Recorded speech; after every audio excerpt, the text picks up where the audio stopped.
here's our major scale formula, and let's put it to some use.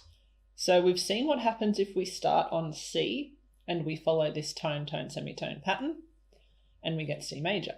So if we start on G and we do this pattern, we will get the scale of G major, D, and also A.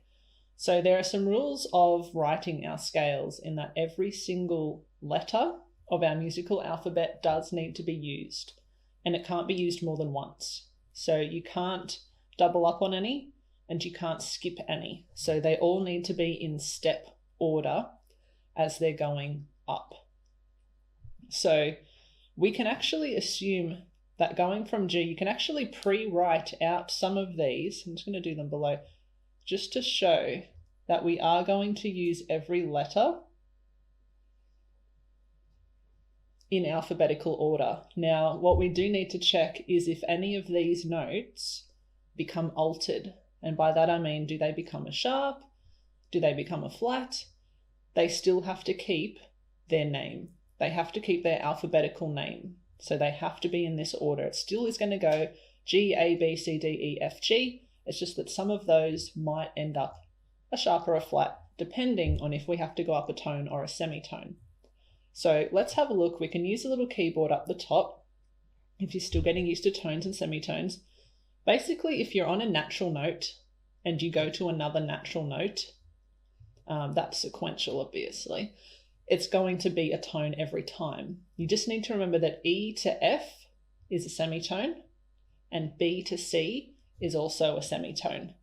So those are the only natural notes that, go up by step, but they're going up by a semitone as well. So let's have a look. G. So here's our G. If we go up a tone, make sure that we're skipping over that G sharp. So we are going up over that G sharp to A, being like a whole step. That's a tone. So A is fine to just stay as is. It's not affected.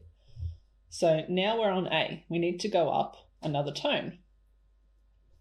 So we're going to B. Unaltered. Don't need to do anything there. B's fine. Now we need to go up a semitone from B. And that's okay, like we just said. Semitone up from B, it's just C anyway. So that is unaltered. That's all good. From C, now we need to go up a tone. We end up at D because we've crossed over the C sharp. Let's move over a little bit here. So we're on D. We need to go up another tone. D up a tone is E. Unaltered. Now here we are at E and we need to go up a tone, a full tone. So if we go to F, that's a semitone. So we need to go up a little bit further. So we need to actually skip over one note.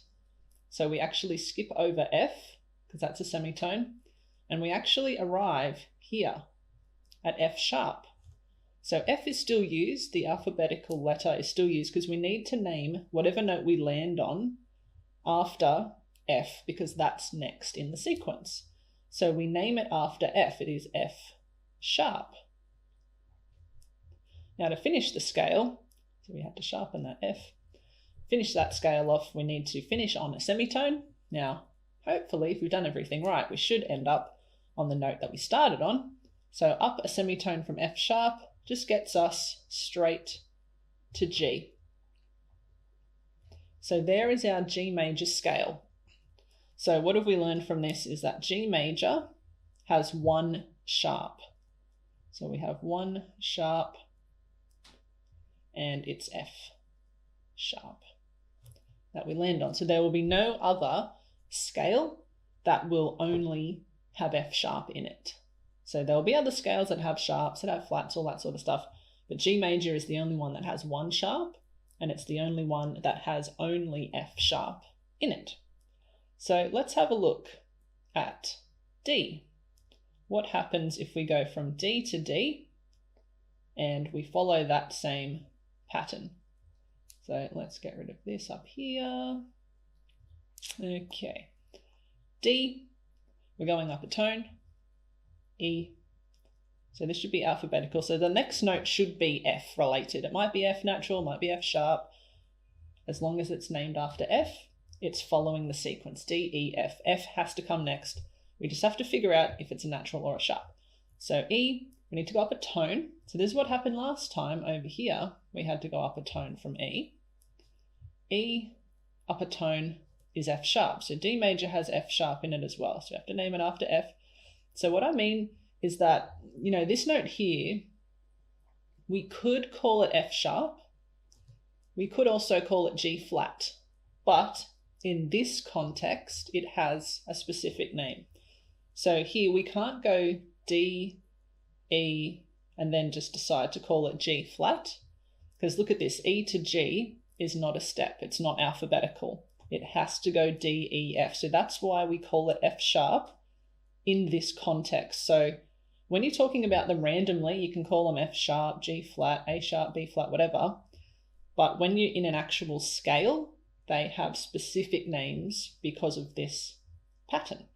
So F sharp, we've landed on F sharp, we go up a semitone, we end up on G. Now we need to go up another tone.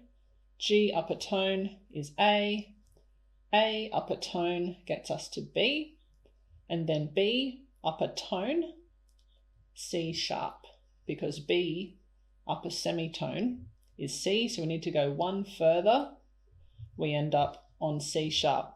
So again, we have to name it something after C because that's the alphabetical letter that we're up to. C sharp, and a semitone from C sharp lands us back at D, where we started, so that's good. So that is our D major scale. So D major has two sharps in it, and we get F sharp and C sharp. So A, the very last one. So hopefully you can try these on your own. You can follow along with me if you get stuck on anything, but I'll go through it now here, but you should be able to do this one on your own without any issues. So A, let's go up a tone from A. We get just a regular B. Next note here, B upper tone, a full tone, gets us to C sharp. So we have to call it C sharp. You can't call it D flat because D does not come after B alphabetically, and our scales have to be alphabetical. So on C sharp, we're going up a semitone to D. D upper tone, we're going to E. E upper tone, again, we're going to an F sharp there. Now we're on an F sharp, and you can go up a tone from our sharps and flats as well. You just jump over one note. So from F sharp, if we jump over one note, we just jump over G, and we get to G sharp. Finish on a semitone, and we're back to A. So there's our A major scale. So the key signature basically is what sharps are involved. So the key signature of G has F sharp in it. The key signature of D has F sharp and C sharp in it. The key signature of A has F sharp and C sharp and G sharp in it. So the scale is basically a key signature that's been put in alphabetical order. And a key signature is really just talking about what sharps do they have. They're not really worried about the natural notes. The key signature just shows what sharps are in a piece. So a piece of music is made up of a key signature. So a song that is made up of these letters and these notes, you'd say it's in the key of G major. If you write a song using these notes, you'd say it's in the key of D major, and so on. So there's a lot of different key signatures, and a lot of different composers, they have favorite key signatures that they write in. So as you study more and more music and more bands and maybe even more artists, you might think, oh, they write a lot of songs in G major, or they seem to write a lot of songs in C major. Everyone has their own sort of personal choice, and it depends on what instrument that you're playing, what key you might choose to write in. So some keys are friendlier to different instruments. So G major, for example, is quite a friendly and easy key for violins to play in, but that it might not be a very good key for other instruments to play in, depending on how their instruments are laid out. So there are a couple of major scales. You can practice them by starting on any other note. Just start on the natural notes and do it. Go up the tone, tone, semitone.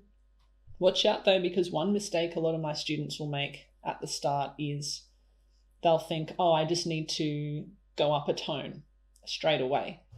And they start G major and they kind of already mark G as the tone, and then they go up a tone, and then they go up a semitone, and they start getting some very wrong answers. Remember, the very first note you start on is just blank. It's just 0. Then you go up a tone from the note you start on. So have a little bit of a practice. Make sure your notes stay in alphabetical order, so then you know whether to call them sharps or flats.